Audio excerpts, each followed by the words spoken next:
check lang po ng confirmation if President Marcos has already given authorization to BIR Commissioner Mendoza to submit tax records of VP Sara Duterte and Ann Scarpio to the Senate Impeachment Court. So, ang tinatanong niya ay kung nag-approve na or nagbigay na ng clearance ang Pangulo sa BIR upang mabuksan ang tax records ni VP Sara at saka ni Attorney Mans Carpio. Yes. Sige. Ano po yung reason po ni President Marcos? And how did he arrive in this decision po? Kasi during the past meetings, so parang sinasabi ninyo na he does not want to get involved with the impeachment trial considering na he's also an impeachable officer. Yes. But, yung huli po nating sinabi, kung ano ang sinasabi ng batas, kung ano ang proseso, susunod po ang Pangulo.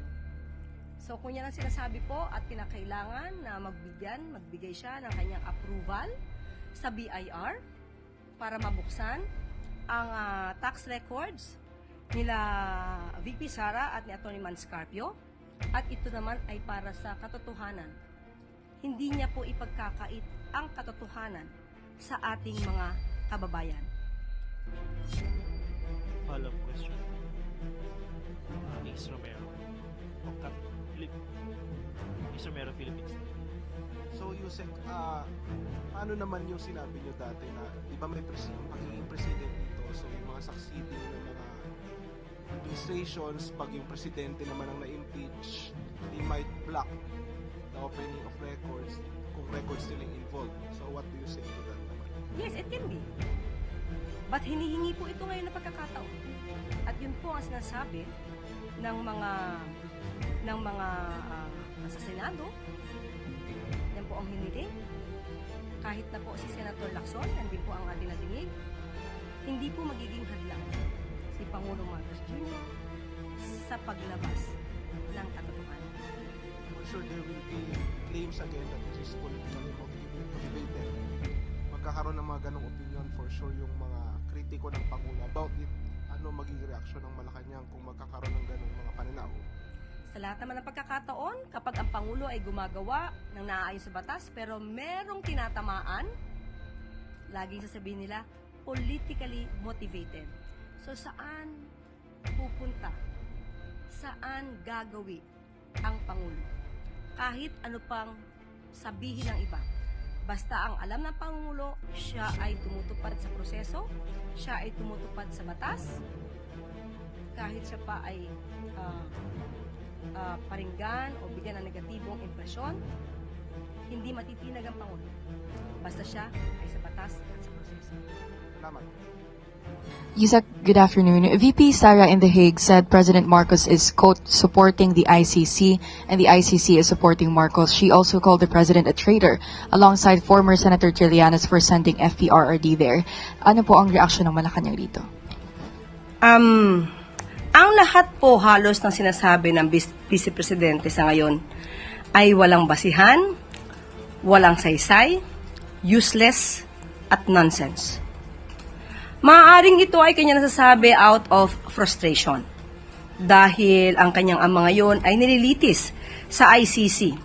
Tandaan din po natin, uulit-ulitin natin, ang kaso na naisampa kay dating Pangulong Duterte ay noong taong pang 2017. Habang ang Pangulo, si Pangulong Marcos Jr. noon, ay isang ordinaryo at pribadong mamamayan lang. Hindi ito kasalanan ni Pangulong Marcos Jr. Tumutupad lang ang Pangulo sa batas.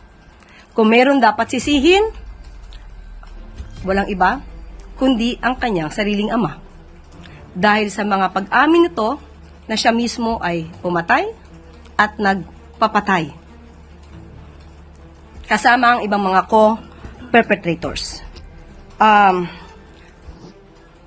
Malamang ay ikanalulungkot lamang niya dahil ang ICC ay isang impartial court.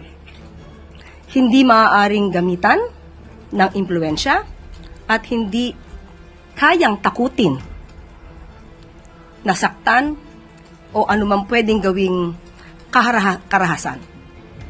So, muli, ang mga sinabi po ni Vice Presidente ay pawang walang katotohanan, useless, baseless, nonsense. Yusek, nagbago na po ba yung pagtingin ng Pangulo na hindi tayo babalik sa ICC? Sa ngayon ay wala pa rin pong anumang update. Katulad pa rin po ng aking sinabi, sa ngayon ay wala pa po na pag-uusapan kung kinakailangan ng mag-rejoin sa ICC. Follow-up po, Ivan Mayrina, GMA News. Yusek, maidagdag ko na rin, in describing gun violence, VP Sara in that same speech said that she can hire a gunman for 5,000 pesos in the Philippines to kill her husband's mistress, citing a hypothetical example. Your reaction to this, and how would the palace characterize gun violence in the Philippines? Ang Pangulo po at ang administrasyon na ito ay kumakalaban po sa mga criminal acts, sa mga ginagawang krimen. Kung siya naman po pala ay mayroon ng kinalaman patungkol dito, hindi po ba dapat siya ay tumulong para ito ay mabawasan? Or at least maibigay niya ang datos patungkol dito. Matagal na siyang opisyal, matagal din namuno ang kanyang ama bilang presidente. Bakit kaya hindi ito nasawata kung totoo ang kanyang binabanggit patungkol dito? Dapat siya na ang nauna na ito ay pigilan at hindi i-promote ang pagkausap sa isang assassin para pumatay sa taong kanyang kinaiinisan o sa taong siya ay galit. Next question po, Ann Soberano, Bombo Radio. Yusek, good afternoon po. Ma'am, sa 10th day ng impeachment trial kahapon, may reaction po ba ang Malacanang kung meron lang po? Regarding po sa testimony ng dalawang dating Land Bank branch manager, kaugnay ng withdrawal ng confidential funds ng OBP at DepEd under po ni BP Sara noon. Naniniwala po ba ang palasyo na ang naging testimony ng mga bank managers ay nagpapakita ng kahalagahan ng accountability sa paggamit ng confidential funds? Mahalaga po kasi na magkaroon po talaga ng transparency and accountability. Ang napatunayan lamang po kahapon ay talagang nagkaroon ng withdrawal ng funds or pera mula sa mga nasabing bangko. At yun ay hindi naman pinasinungalingan. Kung ang nakita nila ng mga bank representatives ay unusual ito, ang dapat sigurong gawin ng mga opisyal ng bangko. Unusual ito, so ito ba ay masasabing dapat na i-report sa AMLAC? Official man, public official, government, private, kung nakita nilang unusual, hindi po ba dapat ito ay na-i-report sa AMLAC? Siguro, yun lang po yung naging kakulangan dahil sa ngayon, ang batas natin ay sapat at kinakailangan lamang pong sundin. Nagiging problema lamang po dito na kahit meron tayong batas, pero pilit na nilalabag para sa sariling interes. So, ang kailangan lang po ay mga tao na magpapa-implement ito at susunod sa batas. Ang follow-up, may nakikita po bang pangangailangan ang Malacanang na repasuhin ang mga patakaran sa pag-withdraw at pag-monitor ng confidential funds ng mga ahensya ng gobyerno kasunod po ng naging testimonya ng dalawang bank managers? Katulad na aking sinabi, kompleto sa ngayon ang ating batas. Kung malinis lang ang tao, kung walang balak na gumawa ng anumang anomalya o pagnanakaw ng pondo, ang batas ay dapat na sinusunod. Kung kinakailangan mag-withdraw ng ganong kalaking halaga, let's say 125 million pesos in just one day, hindi po yun masama kung gagamitin sa tama. So kahit sabihin natin na may batas pa kung papaano ito i-withdraw, magkano lang ang limit na halaga na dapat na i-withdraw, hindi pa rin ito masasagot. Hindi pa rin ito ang solusyon kung hindi magbabago ang tao na maaaring nagnanakaw ng pondo, ang dapat nating ripasuhin ay yung mga tao na merong intensyon na gumawa ng mali sa pondo ng bayan. Yun ang dapat natin na pahintuin. Next question po, Samuel Medinilla, Business Mirror.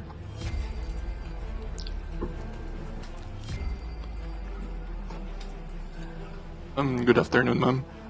Kahapon po, sabi po ng Department of Finance, kailangan daw po ng government mag-implement ng new excise and health taxes para ma-offset yung 66 billion foregone revenue sa proposed tax relief package na na-announce po ni President Marcos nung sa recent SONA po niya.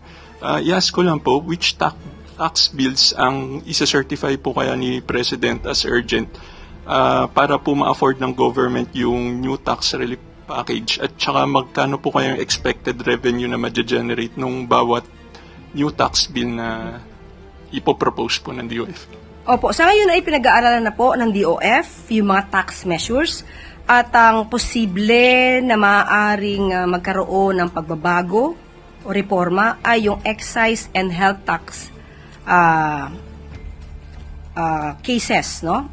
About na maaaring mag-offset sa maaaring mawala na revenue ng gobyerno na nagkakahalaga nga ng 66 billion pesos. Malaking halaga po ito na supposed to be ay talagang pwedeng ipangtulong sa ating mga programa at proyekto. At ina-assure po ng gobyerno at ng pamahalaan na lahat po ng measures ay dadaan sa pag-aaral para hindi po naman masyado maapektuhan din yung ibang mga investors natin at mas maganda ang maging maidulot nito sa ating mga kababayan. I-verify ko lang po kung yung dun po ba sa na-propose na tax measures ng DOF, kasama po dun yung vaping products, sugary drinks, at saka po yung single-use plastic. Kinukonsidera po siya. So, we wish lang na lahat ng pwedeng ma-increase ng mga tax sa ibang mga items ay ma-offset nga po yung maaari maging losses sa revenue.